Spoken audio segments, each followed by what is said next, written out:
Hello friends, welcome to the second lecture of embedded systems.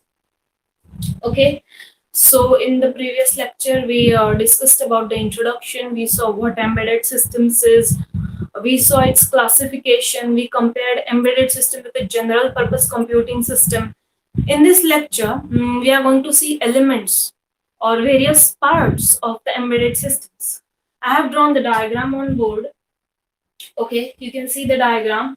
These are the various parts of embedded systems.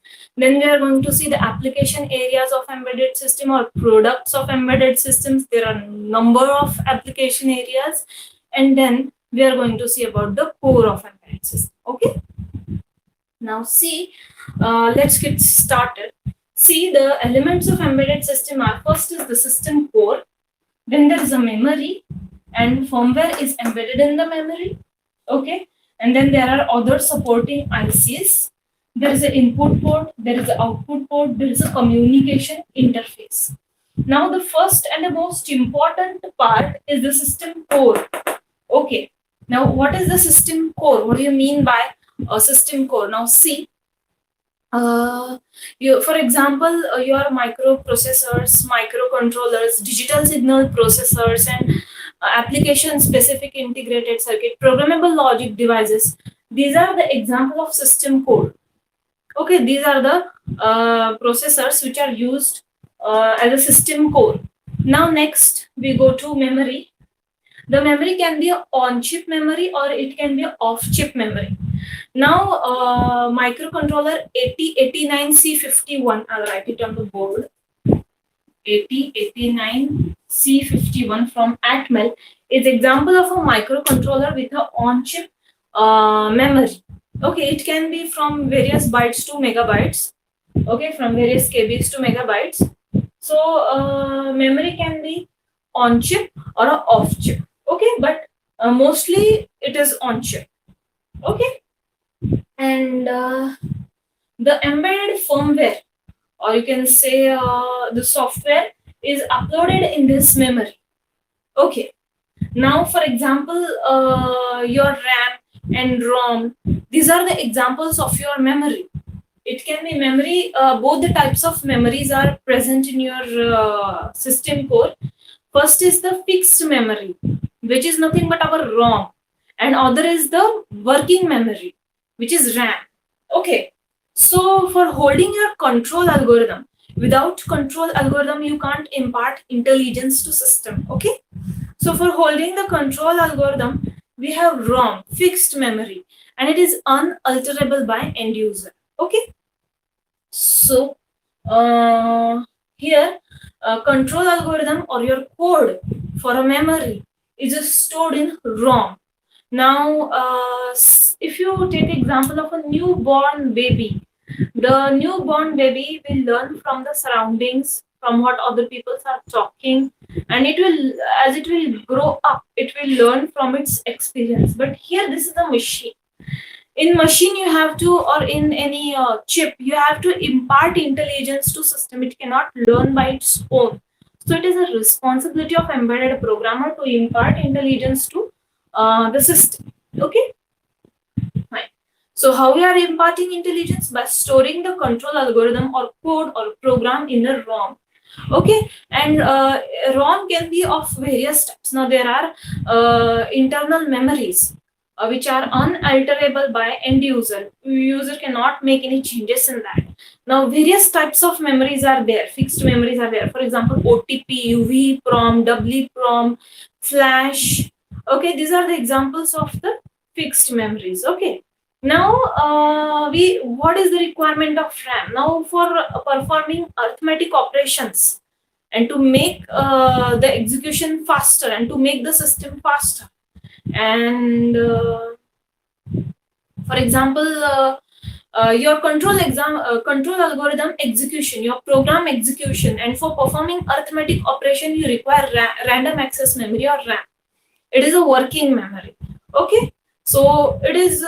What is the thing now? There can be a question: why we are not accessing the code directly from ROM? Now see, First, the code is already there in ROM. First, we store it in RAM, and then we access it through RAM for faster system performance. Because if we directly access it from ROM, possibility that performance will become less. It will degrade, or machine or your chip will work slow.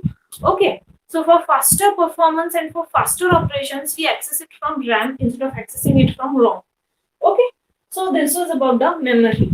Now, next is the communication interface. Now, why we are having a communication interface? See, your embedded systems have to interact with external world to make it useful, or it should be able to send the signals to various supporting ICs, input ports, output ports via buses. That is a communication interface. Address bus, data bus, control bus, SPI, I2C. We will see the communication interface in detail as we will proceed further. For now, you have to remember that for interaction with external world and to send the signals internal to chips for its proper functioning, we require communication interface. For example, human beings require words to communicate and brain to think and communicate what they think. So similarly, communication interface is required for embedded systems so that it can interact with external world. Now comes with input port and output port. Now see, there are two devices, sensors and actuators. Sensors are connected to input port of the system. Now every controller has a input ports. Okay, for example, 8051 has a 4 ports, and those can be 4 8-bit ports, and those can be configured as either input port or output port. Okay, so for input ports to connect it with input port, we require sensors, and actuators are connected to output port. Now take the example of a digital mobile phone. Keyboard is example of the sensor, and it is connected to input port, whereas a display screen is example of an actuator and it is connected to output port. I'll write down.